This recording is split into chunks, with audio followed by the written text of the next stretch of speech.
Hola, ¿qué tal? Vamos a comenzar. Por ahí estaba yo recibiendo algunos comentarios respecto a algo que dije.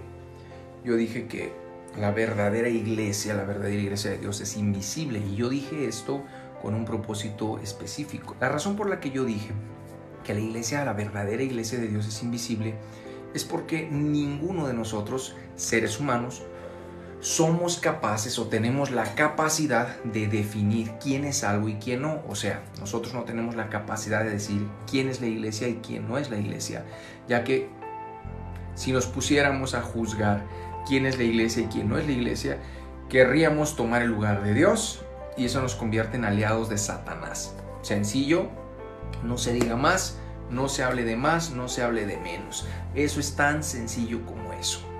Ni tú ni yo jamás vamos a tener la capacidad de definir quién es y quién no es. No, que porque yo me bauticé cuando nací, que porque yo a los 12 años, que porque yo a los 15.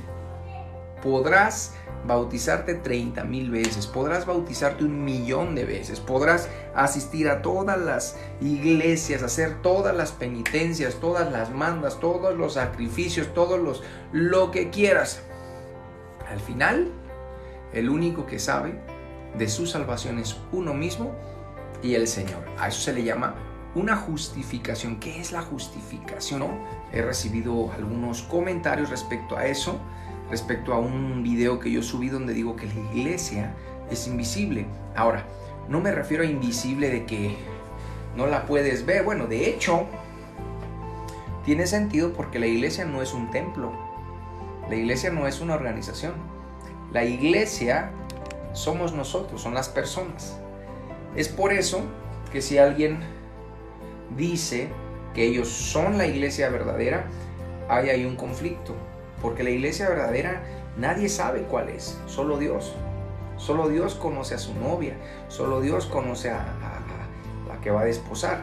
¿Recuerdan la parábola de las 10 vírgenes? 10 vírgenes, ¿recuerdan eso? Había 10 vírgenes, 5 prudentes, 5 insensatas. Las 5 prudentes llevaban aceite extra y las prudentes nada más para pasar el rato. Cuando llegó la noche, se les acababa el aceite y las insensatas dijeron: ¡ay, se nos acaba el aceite! Y las prudentes dijeron: no les vamos a dar el de nosotras, porque si les damos el de nosotras, todas nos quedamos sin aceite y bye, el novio no nos recibe. Ah, perfecto. Entonces vayan a comprar aceite. Y ahí van, y en lo que van a comprar aceite, en el camino a comprar aceite, llega el novio. Ahí viene el novio. Y solamente entraron las que venían preparadas, las que venían listas, las que estaban apercibidas, las que tenían aceite preparado. El aceite es un símbolo del Espíritu Santo. La guía y la dirección del Espíritu Santo en la vida de esas chicas de la parábola fue la que les dio la victoria. No fue su destreza, no fue su habilidad, fue su obediencia y el estar preparadas con la guianza del Espíritu Santo. De otra manera, no habrían podido recibir al novio como lo tenían planeado. Por lo tanto, las 5 insensatas, cuando llegaron, ya no les abrieron la puerta. Claro que no, pues ya llegó el novio, ya se fue, ya no hay nada que hacer. Perdieron su oportunidad. Y eso nos pasa el día de hoy cuando nosotros no estamos preparados, no estamos conscientes de cómo son las cosas. Las cosas son sencillas. La iglesia, la verdadera iglesia, es invisible. E invisible no me refiero a que cierras tus ojos y no la ves. Me refiero a que nosotros no somos capaces de identificar si uno es algo u otro no. No podemos decirlo, no podemos juzgar. 2. La iglesia no es un templo, no es una organización. La iglesia es un cuerpo de personas que reconocen, aman, honran y sirven a Dios. Tan sencillo como eso. Pues bienvenidos, vamos a dar inicio. Vamos a ser muy breves. Vamos a hablar de, como dice el título del día de hoy. El título del día de hoy dice: el desafío después de los 40 días. ¿Cuál es el desafío después de los 40 días? ¿Cuál es? ¿Qué pasa? ¿No? ¿Qué pasa con el desafío después de los 40 días? Vamos a tomar en cuenta 2 historias, las vamos a unir en un punto.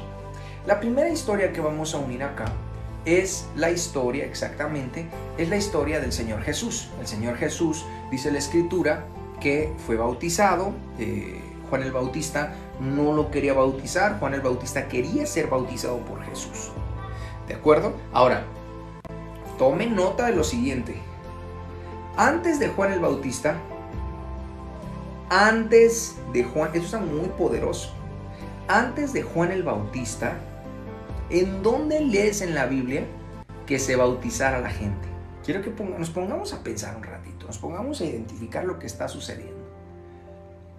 Antes de Juan, ¿quién bautizaba? Antes de Juan no hubo ni habrá nadie que bautizara. Excepto una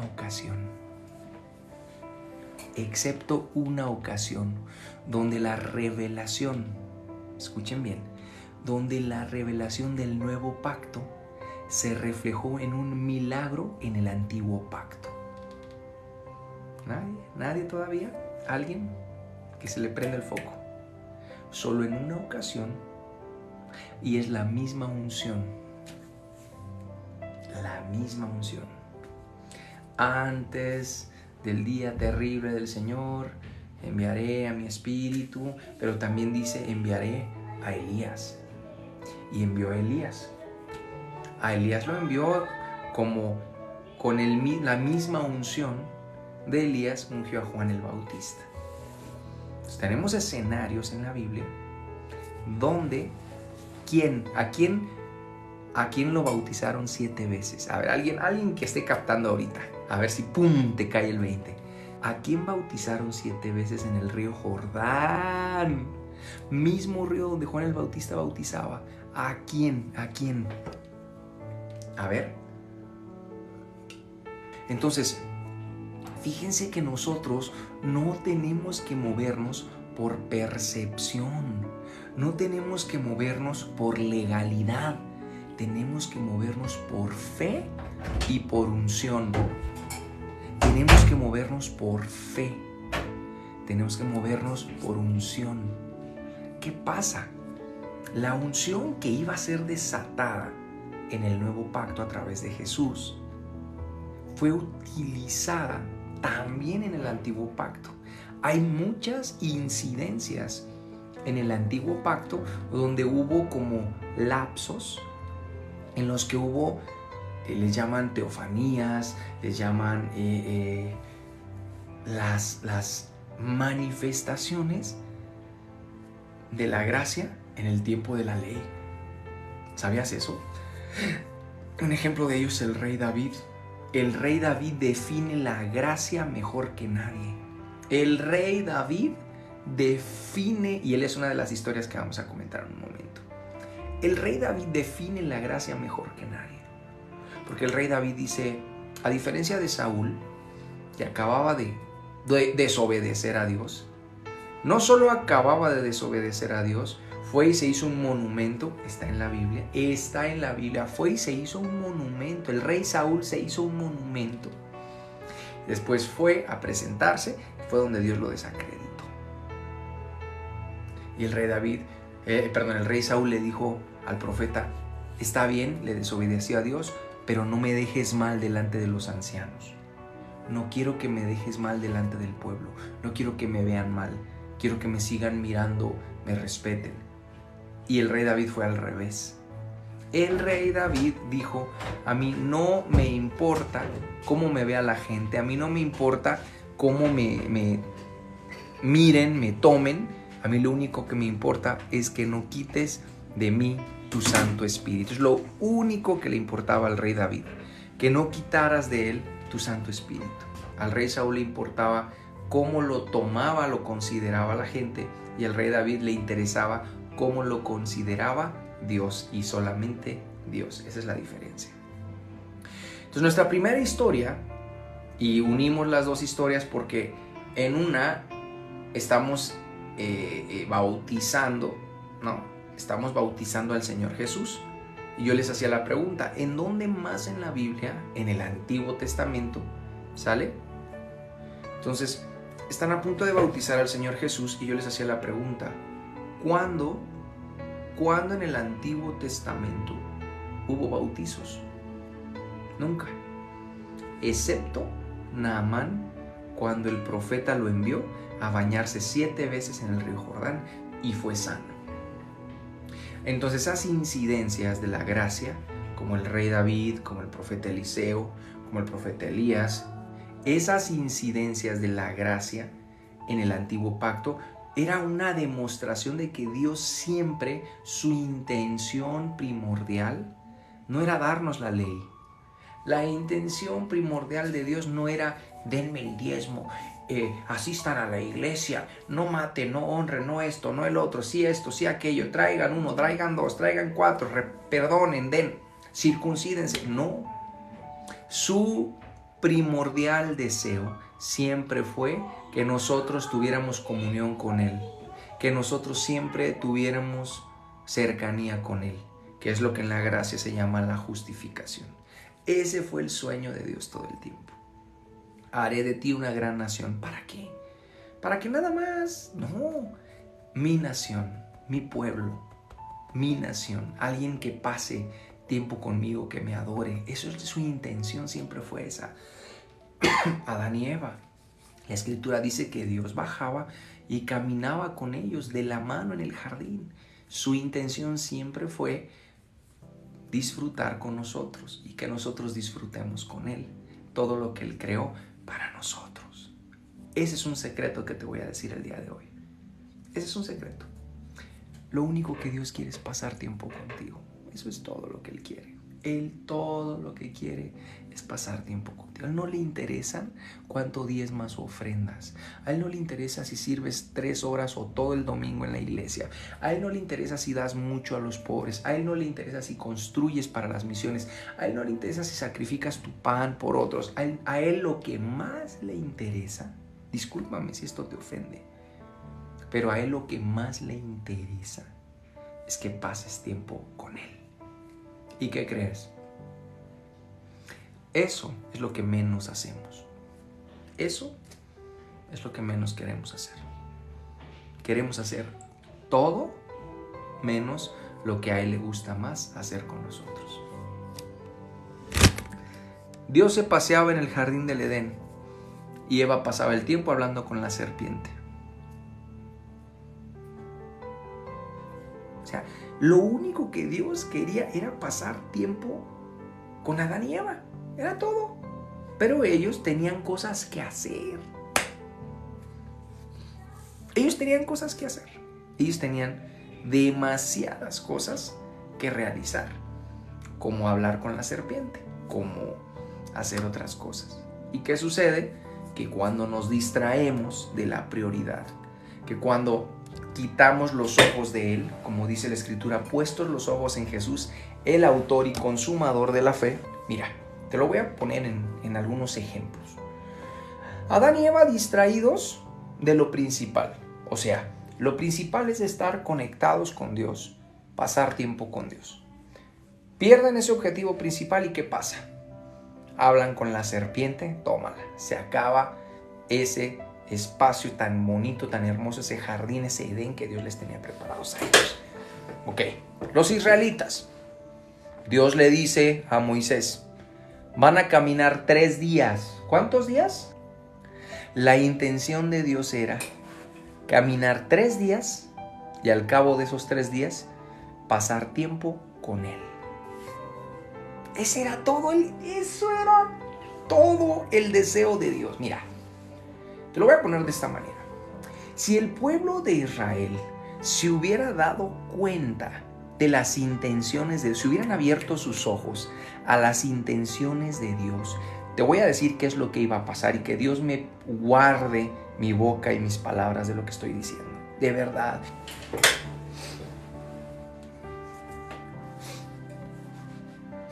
Que Dios nos guarde, ¿ok? Ahí va. Si el pueblo de Israel saliendo de Egipto hubiese entendido el corazón, si el pueblo hubiese entendido la intención del corazón de Dios, ¿sabes qué hubiera pasado? Ahora se habrían convertido en un pueblo de sacerdotes, que eso era lo que Dios quería. Un pueblo de sacerdotes. Un pueblo de sacerdotes es un pueblo por el cual Dios pelea sus batallas. Un pueblo de sacerdotes es aquel al que Dios le entrega la tierra por heredad. Un pueblo de sacerdotes es aquel que no tiene que sacar armas para pelear. Un pueblo de sacerdotes es aquel que Dios, nada más por el simple hecho de que existen para tener comunión y pasar tiempo con Dios, es un pueblo que no necesita de otras cosas porque Dios es su sustento y Dios se encarga de todo. Y para muestras, un botón.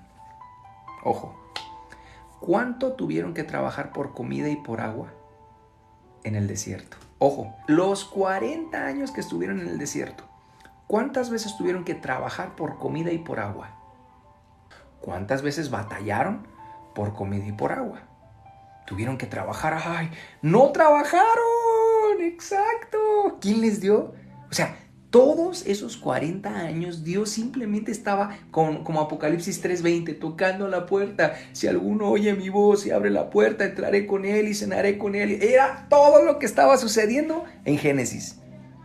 En Génesis, en Génesis al principio cuando salen de Egipto, y ahora en Apocalipsis está diciendo nuevamente, la intención es pasar tiempo contigo. Y les dijo, bueno, no les va a faltar de comer, no les va a faltar agua, dedíquense a mí. ¿Y qué hicieron ellos? Ay, no, qué susto subir a ese monte. ¿No será que nos consuma? ¿No será que nos muramos? Mejor, Moisés, tú habla con Dios y nosotros. ¿No sabes cómo le dolía a Dios esas cosas? ¿Tienes idea de cuánto le dolía a Dios esas cosas? Que su pueblo dijera, no quiero pasar tiempo contigo, tengo miedo. Dice la Escritura que su ropa nunca se desgastó. Sus cuerpos nunca se enfermaron. La Escritura dice que Jesús es el pan de vida y hace referencia al maná que cayó del cielo, así como el maná que cayó del cielo. Y la roca de donde ellos bebían era Cristo, dice Hebreos. Significa que en el desierto Él los cuidó, los mantuvo, los sostuvo, los sustentó, pero los mantenía también en comunión con la cena del Señor. Cristo era la roca que les daba agua y el maná, el pan de vida que cayó del cielo. ¡Wow! Eso no lo habías escuchado. Su ropa no se gastó. La intención de Dios era darles todo para que fueran poderosamente, un reino de sacerdotes para Dios. Lo que sus ángeles no le pudieron dar. Estoy tocando botones sensibles. Lo que Lucifer echó a perder. Un pueblo de sacerdotes. Dios dijo, con ustedes voy a ser un pueblo de sacerdotes. ¿A poco no? ¿A poco no Dios varias veces confundió a los enemigos de Israel y se mataron entre ellos?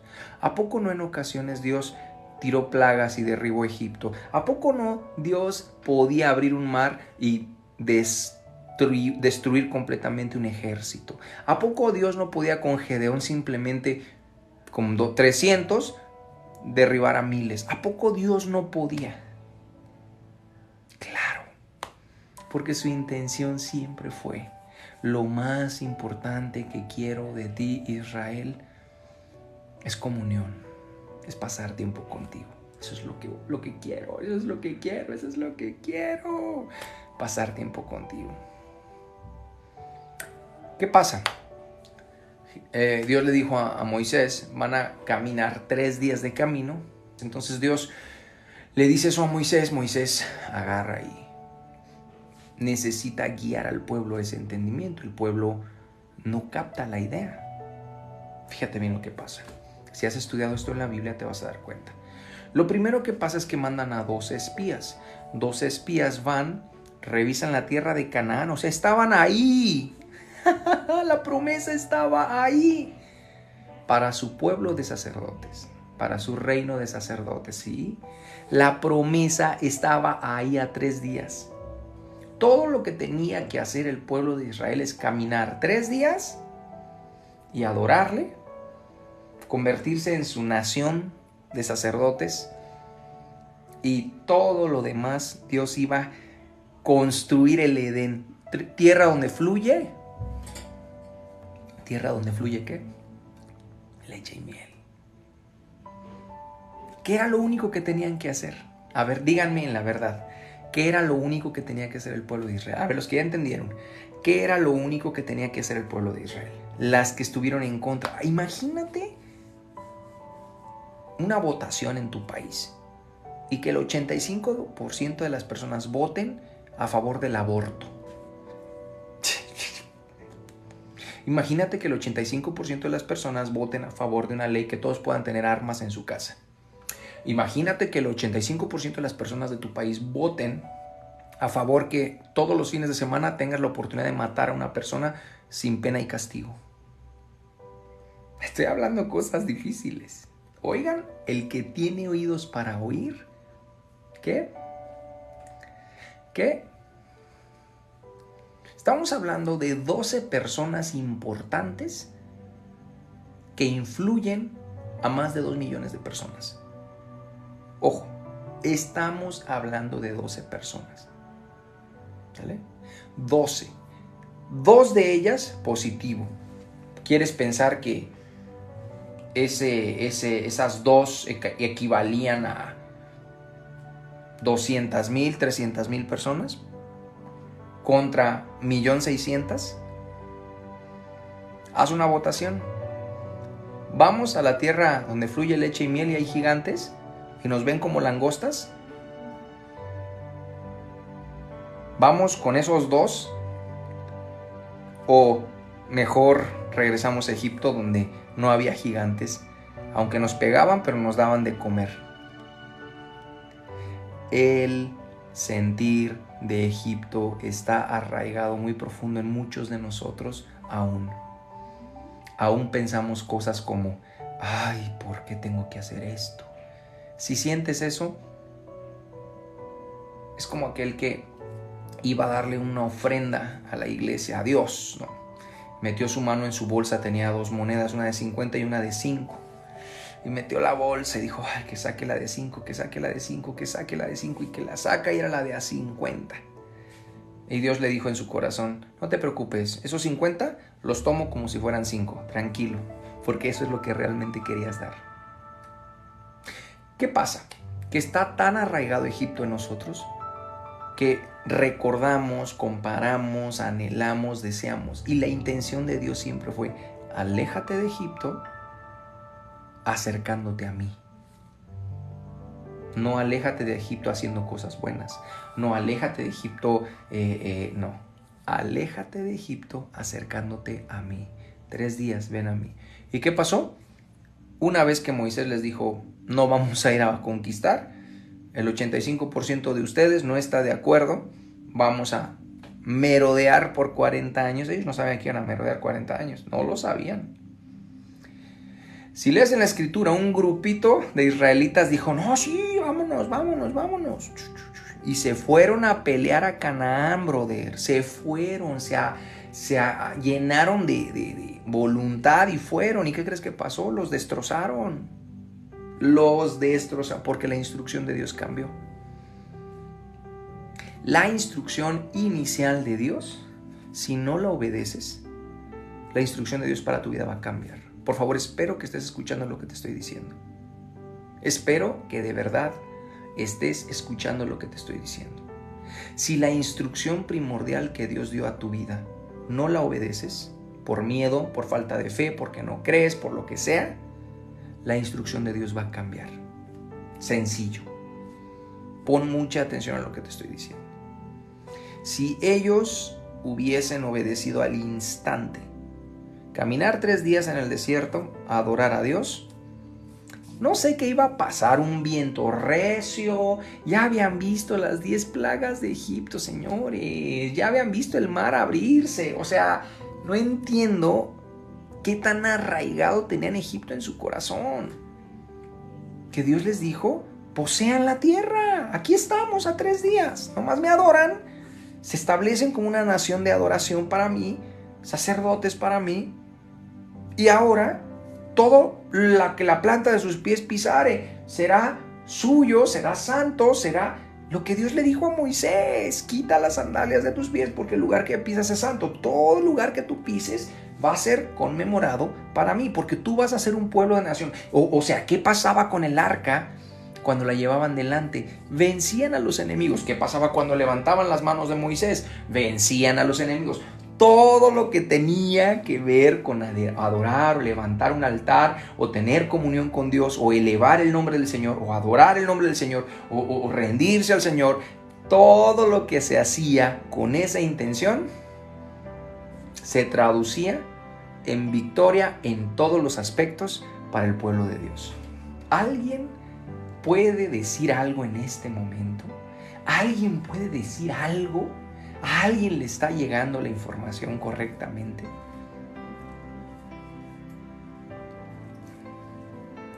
¿Nadie? ¿Nada? Si tan solo ellos hubiesen entendido la intención de Dios. Ahora, ¿qué es lo que Dios quiere hoy? Hoy, que todavía no se conmemora la segunda venida, que todavía estamos en el periodo de la gracia, que estamos en las vísperas del reloj cronológico, el pueblo de Dios, que es el pueblo de Israel, el reloj cronológico, la puerta este de Israel. Ojo con lo que te voy a decir. Ay, esto te va a encantar. Me dan escalofríos nada más de pensarlo. La puerta este de Jerusalén la sellaron, la bloquearon. ¿Puedes creerlo? Busca fotos. Está sellada, está bloqueada con piedra, no hay puerta, la sellaron, la bloquearon. Cerraron esa puerta y la bloquearon porque la profecía dice que por esa puerta va a ingresar en Jerusalén el Mesías. Wow.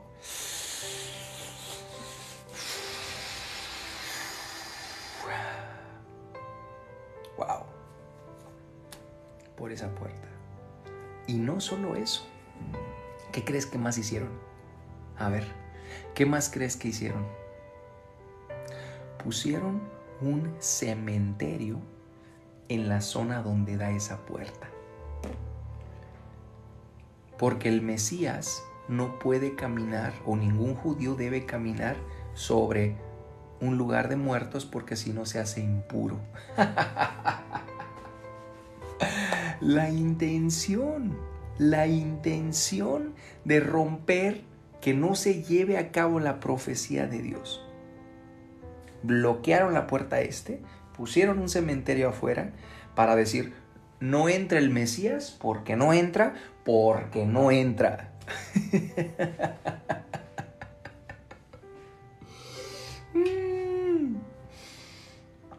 Me da risa porque no saben que esa puerta da justo con una falla geológica y que si hubiese un terremoto, ese lugar se abre en dos, los panteones se abren en dos, la puerta se rompe en dos. No me están poniendo atención.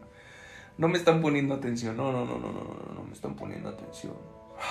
Qué poderoso eres, Dios. Qué poderoso, qué grande. Alguien empiece a darle gloria al Señor aquí en los comentarios. Alguien que esté poniendo atención empiece a decirle: Dios, tú eres fuerte, grande, poderoso, digno. Eres digno, santo, poderoso. Nadie te hace frente. Así es. Así es, nadie le hace frente a nuestra gloria. Sí, exacto, así es. Sigue, no pares, un momentito nada más, un momentito. Cuando esto hacemos, estamos abriendo el cielo a nuestro favor. No pares, sigue haciéndolo. Cuando hacemos esto, en el cielo, aunque tú estés allá donde tú estás y yo acá, en el cielo se está abriendo como si fuera un portal, un agujero de gusano, y está conectándonos en el espíritu, y estamos levantando el nombre del Señor en alto. En ese lugar donde tú estás está la gloria de Dios, está la presencia de Dios. No, santo, digno, poderoso. Y si no tienes palabras para decir, solo abre agarres salmos y empieza a recitar los salmos, que para este momento se escribieron los salmos. No. La liturgia de las iglesias no se escribió para seguir un programa. No. La liturgia no se escribió. No. Dios no quiere un programa. Dios quiere que cuando tú le des gloria y se te acaben las palabras, abras los salmos y empieces a recitar salmos. Él quiere que cuando se te acaben los ojos de lágrimas y no puedas leer los salmos y se te acaben las palabras porque no puedes decir más, empieces a hablar en misterio, en no sé. Él no hace las cosas nada más para entretenernos, para ponernos, ay, qué bonito, se cayeron al suelo, ay, qué padre, uy, qué hermoso todo, wow. No, Él no vino a deslumbrarnos. Él vino a transformarnos. Él vino a ser poderoso en batalla en nuestras vidas. Él vino a que nuestra vida tuviera comunión con Él. Tus batallas van a ser peleadas en comunión con Dios. Escucha lo que te estoy diciendo. Tus batallas no pueden ser peleadas por tu conocimiento, por tu carrera, por tu título, por tus palancas, por tus papás. ¿A cuántos de ustedes les quitaron su herencia? ¿Cuántos de ustedes sus papás no les dejaron establecido un negocio? ¿A cuántos de ustedes tuvieron broncas con sus familias por cosas, las cosas de este mundo? Pero cuando tú y yo doblamos nuestra rodilla y entramos en comunión verdadera con Dios, toda nuestra atmósfera, toda nuestra voluntad es entregada a Dios. Todos nuestros pensamientos son llevados cautivos a la obediencia de Cristo. Todo lo que se mueve, todo lo que respira empieza a alabar a Dios. A tu alrededor lo único que se respira es la gloria y la presencia de Dios. ¿Qué sucede en ese momento? Caminas 3 días alejándote de Egipto hacia la comunión con Dios. Hacia la comunión con Dios. Y todos tus enemigos, escucha bien lo que te voy a decir, todos tus enemigos son derrotados. Todos tus enemigos son derrotados. Estamos hablando de temas muy, muy profundos. Cuando entro en comunión con Dios, mis enemigos son derrotados. Ya no estoy peleando yo mis batallas. Ya no vivo yo más, Cristo vive en mí. Y empiezas a recitar la escritura. Y empiezas a recitar, Él se hace fuerte en mi debilidad. Mi poder se perfecciona. Su poder se perfecciona en mi debilidad. Y empiezas a recitar lo que Él dijo, lo que Él ya ha dicho. Bendito sea el nombre del Señor. Bendito sea el Dios y Padre de nuestro Señor Jesucristo, que nos bendijo con toda bendición espiritual en los lugares celestiales en gloria con Cristo Jesús. ¡Wow! Y seguimos.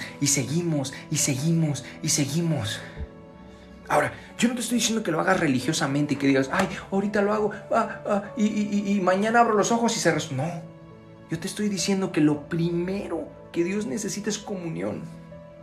Porque lo primero que Él quiere salvar de nosotros es nuestra alma, no nuestra casa, no nuestro auto, no nuestras deudas. Pero lo que sí te garantizo, que estando en comunión con Dios, tienes la victoria ya garantizada a que si no estás en comunión con Dios. Ahí es. Nuestros enemigos son derrotados. Vas a tener, ahora sí, viene el meollo. Sí vas a tener desafíos. Claro que sí. Una cosa son tus enemigos y otra cosa son tus desafíos. Los enemigos son aquellos que vienen a hacerte daño. Los desafíos son aquellos que atentan contra el poder y la gloria de Dios manifestada en tus vidas. Dije cosas muy profundas en este momento. Ojo. Enemigos son los que atentan contra ti personalmente. Desafíos son los que atentan contra la gloria de Dios en tu vida. Los desafíos son distintos a los enemigos. Y hoy ese es el tema del día de hoy. ¿Estás listo? Ya estamos en el meollo, estamos en la parte, en la cúspide, en la médula ósea, en la epítome de este momento. ¿Estás listo? Exacto. Los desafíos son distintos a los enemigos. Un enemigo quiere dañarte a ti. Un desafío quiere dañar la gloria de Dios en tu vida. Es el mismo enemigo operando, pero una cosa es que opere en contra de ti como persona y otra cosa es que opere en contra de la voluntad, la gloria, la presencia de Dios o lo que Dios quiere hacer en tu vida.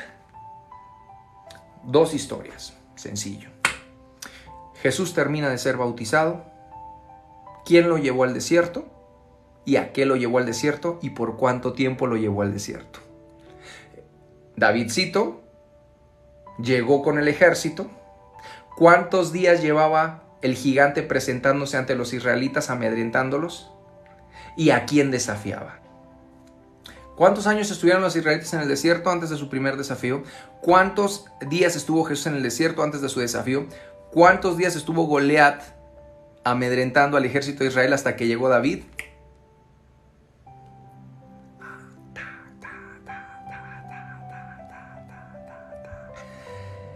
Después de 40 días viene el desafío. Estaba leyendo la historia de un pastor que hacía ayunos de 30 días y que cada vez que llegaba de esos ayunos sucedían cosas espantosamente milagrosas en su vida y en la vida de los demás. El ayuno lo que hace es que mata tu carne. O sea, la gente que muere por falta de comida, la gente que muere por inanición, no muere al instante. Poco a poco, su cuerpo se va debilitando hasta que llega un momento en que su cuerpo se colapsa, muere. Bueno, si tú ayunas un año, vas a morir. Tu cuerpo va a morir. O menos de un año, porque vas a empezar. Significa que en el mismo momento en el que tú empiezas a ayunar, empiezas a morir. Y cuando el cuerpo empieza a morir, cuando la carne empieza a morir, es cuando la sensibilidad del espíritu se hace más fuerte. Por eso el enemigo no quiere que ayunes. Por eso el enemigo te evita que ayunes, porque él sabe que cuando tu carne empieza a morir voluntariamente, tu espíritu se hace más sensible. Y este pastor que ayunaba 30 días, dice que un día se aventó 40. Que al día 38, 39, literal se le paraban enfrente y le decían, deja de ayunar. Porque sabían el poder que iba a haber cuando él lograra cumplir su meta de ayuno. Le decían literal, ya deja de ayunar. Y esto me da escalofríos, pero esto es real. El enemigo no quiere que ayunes. El enemigo no quiere que tú vivas en el Espíritu, que yo viva en el Espíritu. El enemigo no le gusta. Por eso asustó a los israelitas con los gigantes. Por eso cada vez que alguien tiene la oportunidad de tener comunión con Dios, surge algo, ese algo. Llegan familia a visitar. Se descompone algo, pasa que y nos distrae de lo importante. Por eso muchos ahorita están viendo bailecitos y no están acá o en algún lugar viendo algo que de verdad ayude a sus vidas. Porque el enemigo no quiere que tengamos comunión con Dios. Por eso tuvieron que pasar 40 años para que Dios les estuviera dice y dice y dice una y otra vez. Una y otra vez. Que les iba a dar pan, que les iba a dar agua, que no se iban a enfermar, que su ropa no se iba a gastar. Porque lo único que él quería era un pueblo que le adorara, un pueblo de sacerdotes. Bueno, vamos a las dos historias. Jesús va al desierto. ¿Cuántos días ayuna? Pero de lo que hablamos es el ayuno, es morir a ti, morir a tu cuerpo. Es iniciar y también biológicamente a morir porque dejas de comer, ya lo expliqué. Es sensibilizarte, no es estar en santidad como definición, es más bien sensibilizarte en el espíritu. Es por eso que Jesús sabía qué tipo de espíritus malignos estaban en la gente. Te voy a dar un secreto a todos los hombres que me están escuchando el día de hoy. Si tú eres varón, si tú eres masculino, te voy a dar un secreto que te va a ayudar a romper con la pornografía, a romper con la masturbación. Te va a ayudar a romper con el deseo de estar con otra mujer o con otras mujeres. Te va a romper la lascivia, te va a romper la promiscuidad. Es el ayuno. Solo ayuna una semanita, papá, pero ayuna buscando a Dios. Tu cuerpo empieza a morir y te das cuenta. Pasan muchas cosas biológicamente, como que tu cuerpo se entera de lo más importante, que no es el sexo, y tu espíritu se hace sensible a Dios y Dios te limpia, brother, te ayuda. Mira, garantía. Continuamos con la historia. 40 días Jesús en el desierto. Y después de 40 días y viene el desafío. ¿Cuál fue el desafío? Convierta estas rocas en pan, primero. Segundo, tienta a Dios. Tercero, si eres el Hijo de Dios, más bien todos estos reinos de la tierra te voy a dar si me adoras. Jesús sabe que quien es adorado es quien reina, no a quien le ponen la corona. Ahí está. Rey no es a quien le ponen una corona. El que reina realmente es el que es adorado. Por eso, vamos a darle otros 2 minutitos levantando el nombre del Señor. Empieza. Padre, tú eres digno, eres santo, eres poderoso, Rey de reyes, Señor de señores, valiente en batalla, nadie te hace frente, todo lo puedes. No existe ni existirá alguien que te haga frente. Jesús está en el desierto, Él está en el desierto y Satanás lo tienta, el desafío. Una cosa es el enemigo y otra cosa es el desafío. Y el desafío siempre tiene que ver con la voluntad de Dios en tu vida. Porque el enemigo sabe que no te puede tocar una vez que has sido comprado por Dios. Pero sí puede dañar tu relación y la voluntad de Dios para tu vida. Vámonos a la segunda historia. David llega y por 40 días un gigante se encargó de meterles en la cabeza a todo un ejército a Egipto de regreso. ¡Wow! Esto está poderosísimo. Se aventó 40 días metiéndole en la cabeza al ejército de Israel, Egipto. Miedo, pues. 40 días, desafío. Y llega David, ve y dice, ¿qué está pasando? No, tuvieras de morboso a ver la guerra. Pero cuando David escucha que hay un gigante desafiando a Dios y no a una persona, o sea, cuando David se da cuenta que hay un enemigo que no es que me quiere matar a mí, sino que quiere matar el propósito de Dios en mí. O sea, el enemigo, una vez que tú has sido comprado por Dios, el enemigo ya no te puede tocar, pero sí puede tocar el propósito de Dios en tu vida si tú se lo permites. Esto es muy poderoso. Mucha atención a lo que les estoy diciendo, chicos. Cuando David escucha que el gigante porfiere palabras en contra de Dios, es donde él se da cuenta y dice, aquí es el desafío. Aquí es en donde Dios pelea mis batallas. Llevo años cuidando mis ovejas y adorando a Dios.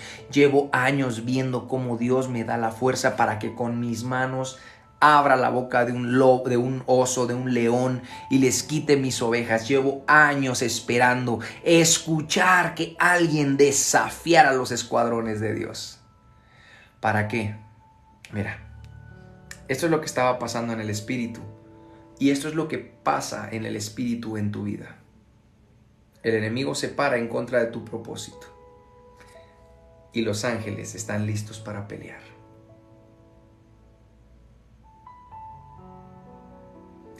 Y tú decides si esperas a que se libre una batalla o si te pones en medio a favor del ejército de Dios. Te estoy dando lo más hermoso que he aprendido de la Escritura. Una cosa es que un enemigo venga a ti y te diga, te voy a matar. Eso es una cosa muy diferente. Pero otra cosa es que el enemigo venga y diga, voy a destruir el propósito de Dios para tu vida.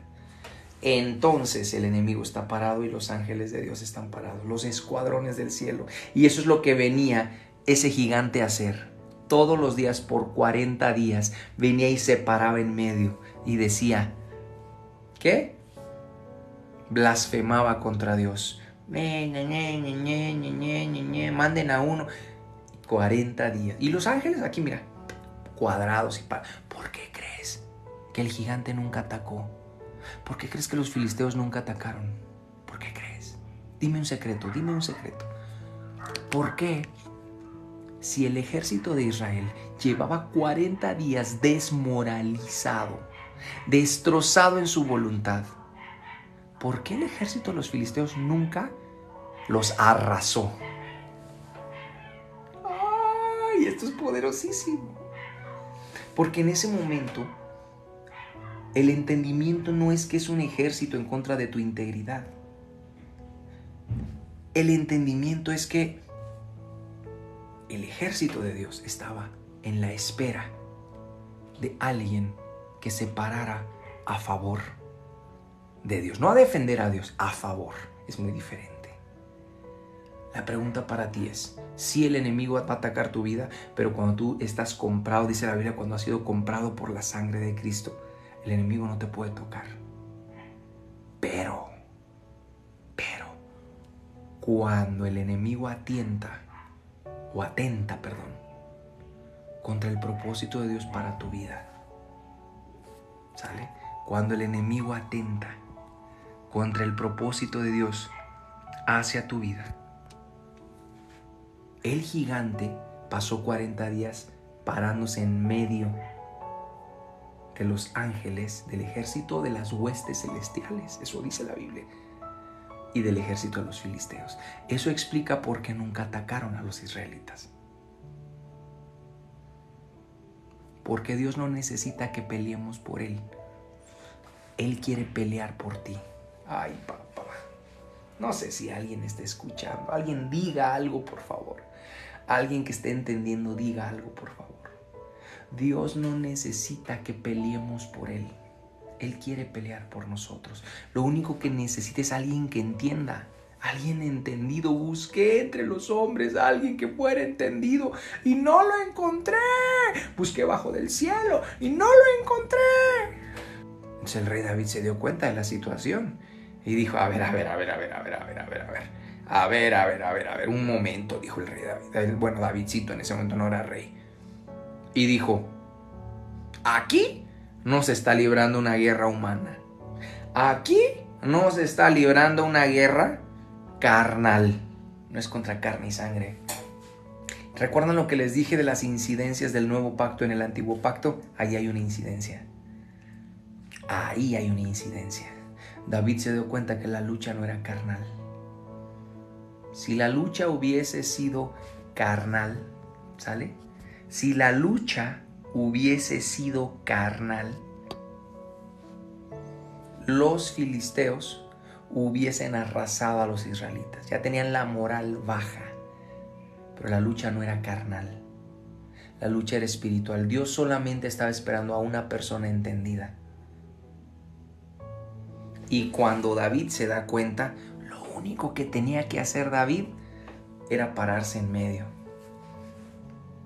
Ahí es donde tú y yo entendemos cuáles son los lugares en los que la victoria está ganada y nos paramos en la victoria. David no se paró en la derrota. David no se paró en el a ver qué pasa. David se paró en la victoria. ¿Qué es eso? David sabía que había huestes del cielo y huestes del mal. O sea, los filisteos, el ejército de Israel, pero también las huestes del cielo. Las huestes de Satanás. Una batalla muy importante. Él sabía que estaban allá. Y él sabía que Dios gana las batallas. Él sabe que Dios gana las batallas. Lo único que faltaba es alguien que lo entendiera. Alguien que lo entendiera. Y cuando llegó alguien que lo entendió y se paró en la victoria, se paró en el lugar de la victoria, Dios obró. Envolvemos el mensaje del día de hoy hacia lo siguiente. Tú y yo tenemos que pararnos en la victoria de Dios. No hay otra. En este mundo corrupto, donde el príncipe de este mundo sigue atacando al ser humano, alejándolo de Dios. Hoy venía pensando cómo el sistema nos ha hecho pensar que nada es suficiente. Toda la vida los seres humanos estamos pensando, ¿qué más? ¿Qué más? Una casa más grande, un carro mejor, un trabajo más, ganar más dinero, más. Nos tiene tan así que no disfrutamos lo que tenemos. Hoy no disfrutamos, tú y yo no estamos disfrutando lo que tenemos, porque estamos tan preocupados en tener más. ¿Y qué crees? Nunca lograremos la saciedad. Jamás, no existe la saciedad. Mi recomendación es: empieza a disfrutar lo que Dios te ha dado hoy. Y vive cada minuto, porque lo que más valioso que tienes es el tiempo que Dios te ha prestado aquí para hacer la voluntad de Dios en esta tierra. Ay. Yo sé que estoy tocando cuerdas sensibles, pero lo tenía que decir. Tenemos que pararnos del lado de la victoria. Tenemos que identificar cuando es un enemigo que quiere dañarnos a nosotros, nuestra integridad, y cuando es un enemigo, ¿sí?, que quiere dañar el propósito de Dios en nuestras vidas, que eso es lo que quiere hacer. ¿Y cómo lo va a hacer? Distrayéndonos. Los gigantes están muy grandes. No podemos, es imposible, está difícil. No, mejor esto, pero que sea seguro aunque esté malo. Pero que sea seguro. Tenían la comida segura, pero los trataban como esclavos. Tenemos que pararnos del lado de la victoria. Y Davidcito se dio cuenta de eso. Entonces David se dio cuenta de qué lado está la victoria y se paró del lado de la victoria. Cualquiera que se hubiese parado, entendido, a favor, habría vencido al gigante. Te lo digo te lo firmo de una vez. Pero no se trataba de fuerza, se trataba de entendimiento. Mi pueblo perece, ¿por qué? Falta de conocimiento. Sin entendimiento el pueblo se desenfrena. Y Davidcito era el único entendido de todo el ejército de Israel, incluso que el mismo rey era el único entendido, el único que pudo ver el ejército de Dios enfrentado con el ejército de las tinieblas y decir: me paro en medio a favor de Dios y veremos cómo Dios gana la batalla por mí. Y eso es lo que te quiero animar hoy. Párate del lado de la batalla. 3 cosas. ¿Sale? ¿Qué aprendimos hoy? 3 cosas. Recapitulamos. Dios les dijo: caminarán 3 días por el desierto para adorarme y se van a colocar del lado de la victoria. 3 cosas. La primera, vas a caminar no hacia Egipto, sino fuera de Egipto. Ese es el primer punto. Debo empezar a caminar alejándome de Egipto antes que acercándome a Egipto. Ese es el primer punto. En mi caminar fuera de Egipto es porque me estoy acercando a Dios. Número 2, me estoy acercando a Dios. Yo no puedo salir de Egipto si Dios primero no hace una obra gigante en mi vida. Las 10 plagas fueron la obra. El abrir el mar rojo fueron la obra de Dios. Entonces, Dios ya hizo la obra. Entonces ya no puedo poner eso porque ya lo hizo. Ahora, tú y yo, aceptando la obra de Dios, salimos de Egipto con el propósito de adorar a Dios, de convertirnos en ese pueblo de sacerdotes que Él quiere. Y punto número 3, cuando veas con entendimiento como lo hizo David, como lo hizo Jesús, después de 40 días ambos, y te das cuenta que el enemigo en este momento no te puede tocar, porque tú estás cubierto por el Señor, pero sí puede tocar el propósito de eso en tu vida basado en tus pensamientos, en tus recuerdos de Egipto. Sí puede. Entonces, cuando tú veas esa lucha, párate del lado del ejército de Dios. Párate de su lado. Defiende. No a ti. Ay, a mí que no me... No. Defiende lo que es correcto, justo delante de Dios. Y Dios te va a respaldar. Los 3 puntos. ¿Cuáles fueron los 3 puntos que aprendimos hoy? Es un honor, un gusto poder compartir con ustedes hoy. Lo hacemos cada domingo. El próximo domingo, el siguiente domingo, este domingo también lo vamos a hacer. Cada domingo nos reunimos en la tarde-noche y hablamos un poquito de la escritura, y si surge alguna duda o pregunta tratamos de acercarnos a él. Tener conocimiento de su palabra, para eso le da la victoria. Okay. Número 1, salir de Egipto. Número 2, con el propósito de adorarle, de tener comunión con él. Entonces, salir de Egipto, comunión con Dios, pararse del lado de la victoria. Así de sencillo. 3 cosas: salir de Egipto, comunión con Dios y pararnos del lado de la victoria. Déjenme. ¿Está bien si hacemos una oración y nos despedimos el día de hoy? Gracias. Prendan las notificaciones para que estén pendientes cuando hago de repente un live extraordinario durante la semana. Estén pendientes, y todos los domingos. Bueno, chicos, oramos y nos vamos. Le damos gracias a Dios. Y esta es una de las razones. Esta es una de las razones porque hay que congregarnos. Esto que les voy a decir ahorita es una de las razones por las que hay que congregarnos. Una de las razones, no la una. Una de las razones por las que nos congregamos es porque Dios nos quiere bendecir.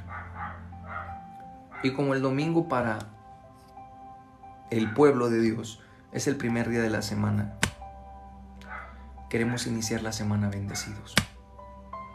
Queremos iniciar el primer día dándoselo a Dios. Por eso se instituyó, el apóstol Pablo dijo, en el día del Señor. El día del Señor, el día domingo. ¿El día de qué? De la resurrección del Señor Jesucristo. Por eso es bueno empezar la semana bendecidos, en bendición.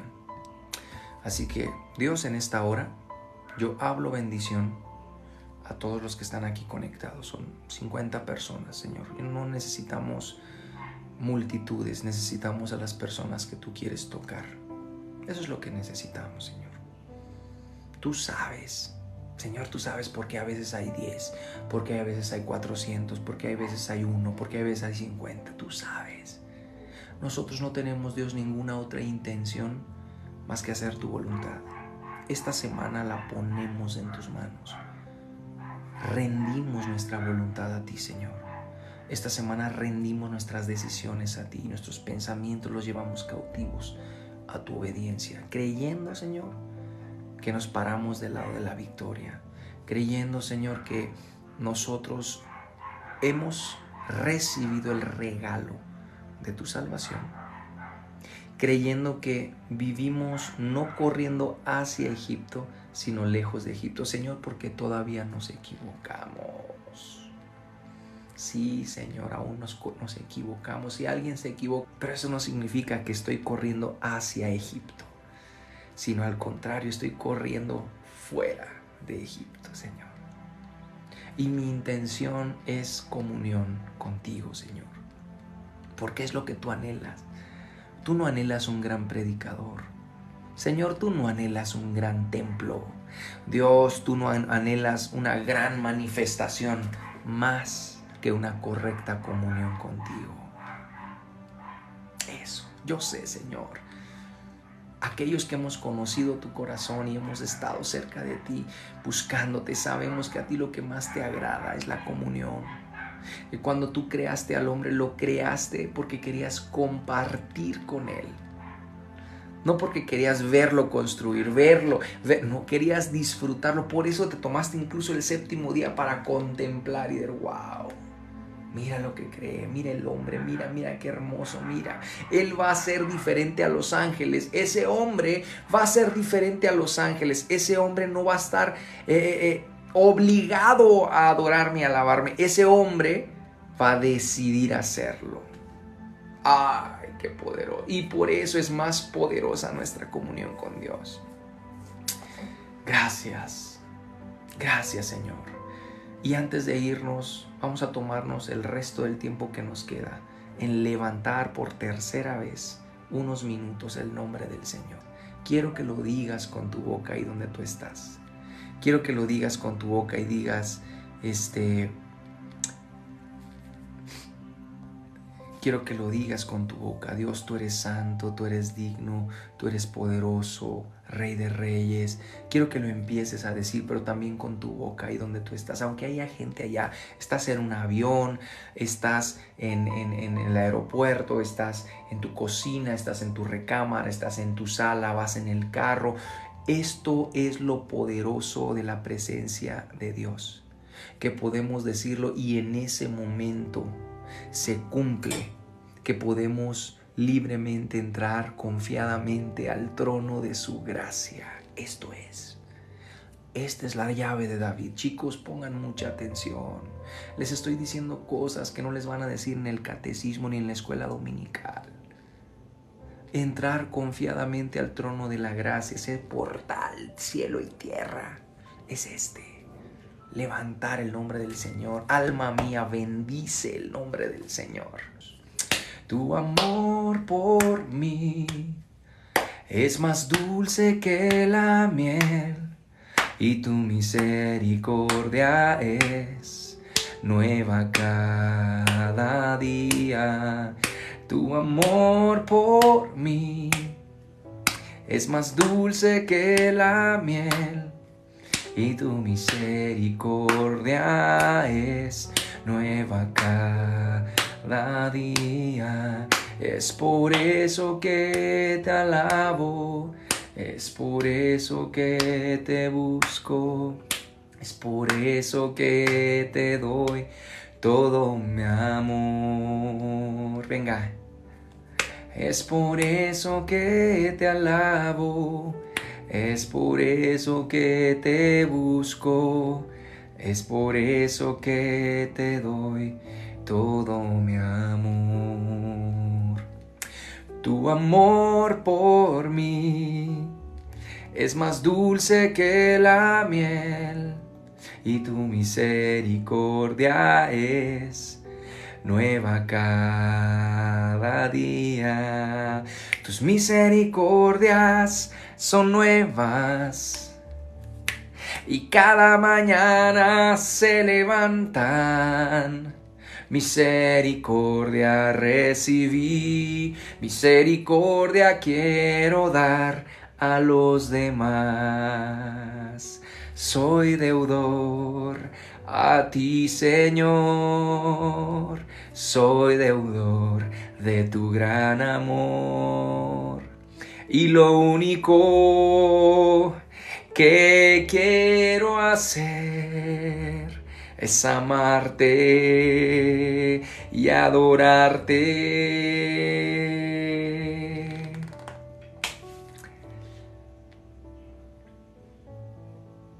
Oramos. Cada quien oramos un momento ahí donde tú estás en tu casa. Oramos por las necesidades que cada quien tiene.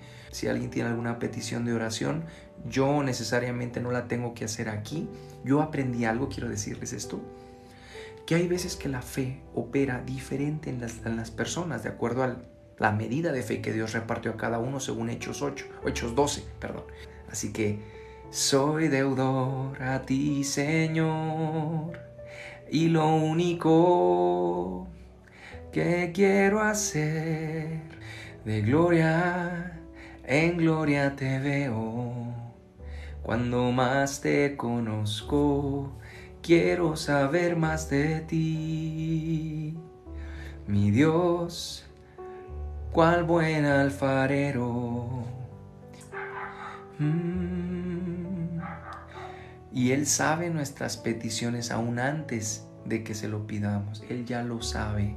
Aún antes de que hablemos, Él ya sabe lo que vamos a pedir. Él ya lo sabe. ¿Recuerdan en el libro de Daniel? Cuando Daniel ora y el ángel le dice: desde que empezaste a orar, tus palabras fueron oídas en el cielo y la respuesta fue enviada, pero el príncipe de Persia se me opuso. Es de lo que hablamos hoy. A veces el enemigo se va a oponer contra tu vida, pero a veces se va a oponer contra la voluntad de Dios en tu vida. Son las 3 R's para ti. Recuerda, regresa y repite. Recuerda cuál fue el momento en el que Dios te tocó. regresa a ese momento. Incluso si había una canción que ponías, y así había algo que hacías, y repite lo que hacías al principio. Fue la instrucción que le dio el Espíritu a una de las iglesias en el Apocalipsis. Recuerda, regresa y repite. Que seas sana. Dios, todos los vicios son rotos. Paola, el ayuno te va a ayudar muchísimo. El ayuno te va a ayudar muchísimo, Paola. El ayuno te va a ayudar muchísimo. Mi familia, su salud, que conozcan al verdadero Dios, así sea. En el nombre de Jesús, así se ha hecho. La historia del hijo pródigo, hermosísima, es cierto, muy cierto. Dios les guía. ¿Cuántos años tienes en Cristo? Nací en las misiones, imagínate. Dios ama a quien lo ama, no, Dios te ama. El amor de Dios es tan grande que Él te tiene que amar primero para que tú puedas amarlo. Dios no puede negarse a sí mismo y Él no puede esperar que nosotros le amemos a Él, porque nosotros no conocemos el amor si no es por Él. Él es amor. Bueno, chicos, pues hemos terminado.